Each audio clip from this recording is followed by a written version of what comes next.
13 tahun cerai, Yuni Syara dan mantan suami kembali bertemu, kompak rayakan ulang tahun putra bungsu.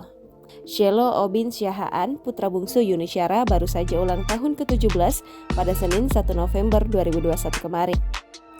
Di hari bahagia itu, Yuni Syara sebagai orang tua tak lupa memberikan kejutan dan perayaan di ulang tahun sang anak. Dalam kesempatan itu, Yuni Syara mengundang orang-orang terdekat untuk memeriahkan ulang tahun sang putra.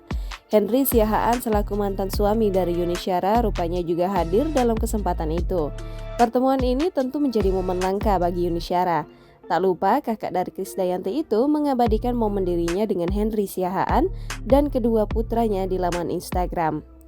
Dalam sebuah foto yang diunggah, Sheila berada di antara Yuni Syara dan Henry Siahaan, sedangkan putra pertama mereka, Kevin O'Brien Siahaan, berdiri di samping Yuni Syara. Terlihat kedua kue ulang tahun sederhana di hadapan mereka berempat. Sontak, unggahan Yuni tersebut lantas menuai beragam tanggapan dari warganet. Menilik dari kolom komentar, terlihat unggahan itu dibanjiri ucapan selamat dari teman-teman selebriti dari Yuni untuk putranya Selo. Tak jauh berbeda dari Yuni Syara, Henry Siahaan selaku mantan suami juga mengunggah foto yang sama di laman Instagram pribadinya. Mengiringi unggahannya, dia menuliskan ucapan selamat ulang tahun pada putranya. Jangan lupa subscribe, share, komen, dan like ya!